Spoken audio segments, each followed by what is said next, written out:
Ja Morant nag-viral ang kahangahangang layup. Kyrie Irving nahanap na ang star body sa Dallas. At epekto ni Butler sa Warriors hindi lang sa opensa ngunit pati na rin sa depensa, halos ni-lockdown buong Kings sa isang possession lang. Ngunit bago ang lahat, kung gusto nyo ng pangmatagalang basketball shoes, New Curry 12, mabibili lamang sa halagang 3,100. I-click lamang ang link sa comment section. Si Desmond Bane ay nakuha ang panalong free throw sa natitirang 45.2 seconds at nagawang bumangon ng Memphis Grizzlies mula sa 19-point deficit in third quarter upang talunin ang Orlando Magic 105-104 nitong Sabado sa NBA. Pinanatili ni Jaren Jackson Jr. ang panalo ng Grizzlies matapos harangan ang potensyal na game-winning 10-foot shot for Paolo Banchero in last seconds in the game. Sa ganitong paraan, natapos ng Memphis ang kanilang dalawang sunod na pagkatalo.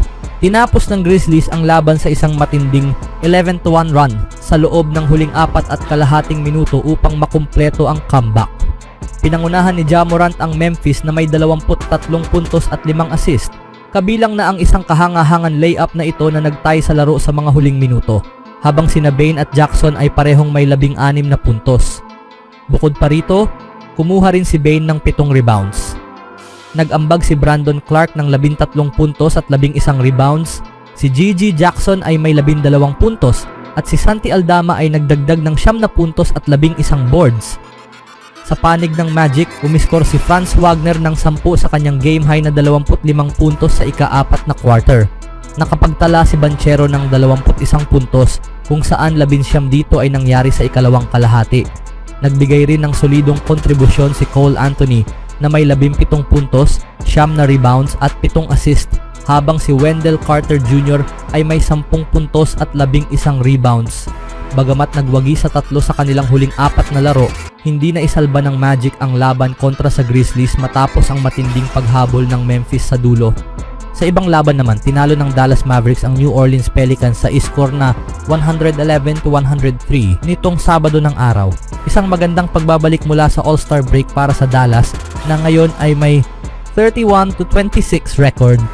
Pinangunahan ni Kyrie Irving at PJ Washington ang panalo kung saan nagtala si Irving ng 35 puntos, 4 na assist at 2 rebounds, habang nag-ambag si Washington ng 24 na puntos, 7 rebounds, 3 assist at 2 steals. PJ Washington hinangaan ni Kyrie Irving. Ayon kay Irving, mahalaga ang presensya ni Washington sa laro ng Mavericks. Kapag wala siya sa lineup, ramdam namin ang pagkawala niya, ani ni Irving pagkatapos ng laban kontra Pelicans. Nagagawa naming maglaro ng maliit. Isa siyang playmaker, kaya niyang hilahin ang sentro ng kalaban palabas sa 3-point line. Kailangan lang namin siyang manatiling agresibo. Isa siyang budding star sa koponan.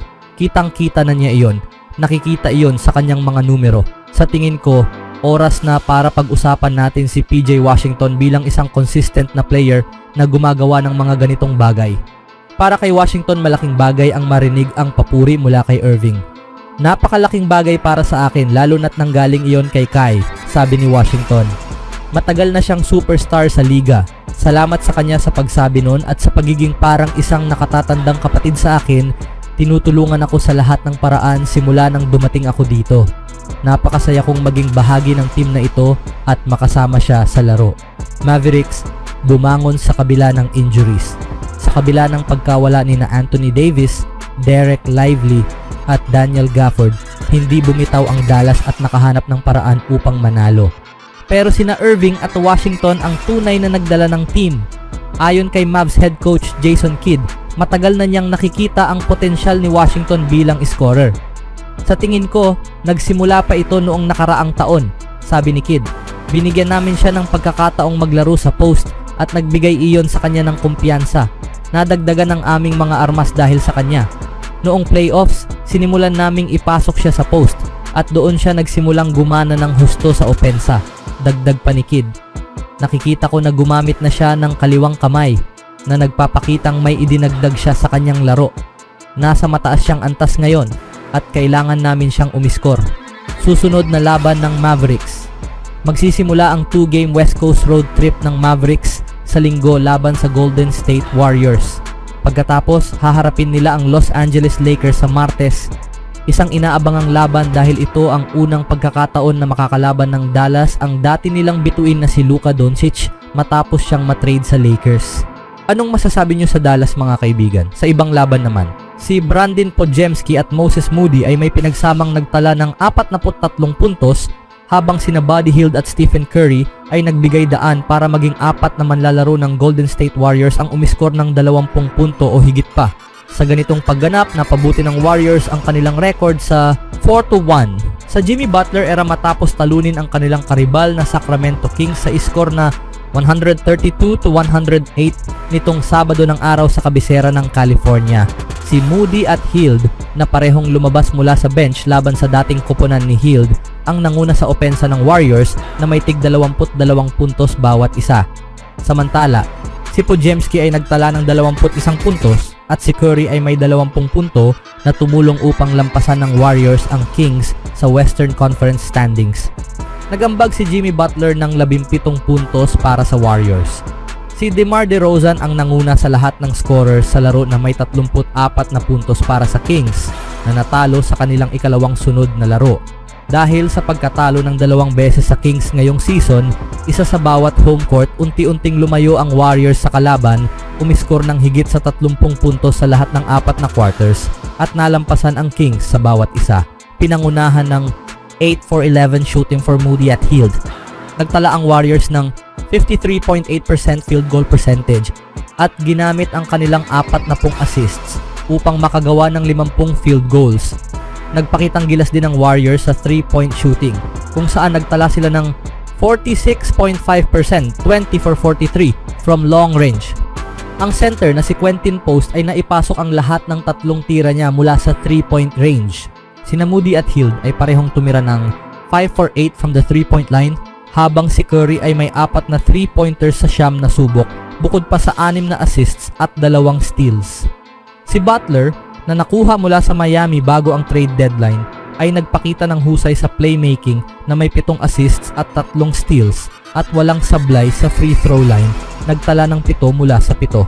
Samantala, ang Warriors bilang koponan ay hindi nagmintis sa kanilang 12 free throws. Nag-ambag din si Draymond Green ng 6 na puntos, 2 blocks at team high 8 rebounds at 9 na assists para sa Warriors na sa unang pagkakataon mula Enero 4 ay lumampas ng 2 laro sa .500 win percentage. Para naman sa Kings, si Domantas Sabonis ay nagtala ng 14 na puntos at game high 14 na rebounds, kulang na lang ng 1 assist para sa isang triple-double. Samantala, sina Zach LaVine, Malik Monk at Keegan Murray ay may tig 13 puntos para sa Sacramento na natalo pa rin kahit na nagtala sila ng 50.6% shooting from the field. Sa panalong ito ng Warriors, ramdam ng Kings ang depensa ng kalaban. Kabilang na ang nagawa nitong ni Butler na halos lahat ng players ay na-lockdown na para magtungo ang possession ng Kings sa shot clock violation. Steph is over there sitting on the bench going, "Keep going, guys!"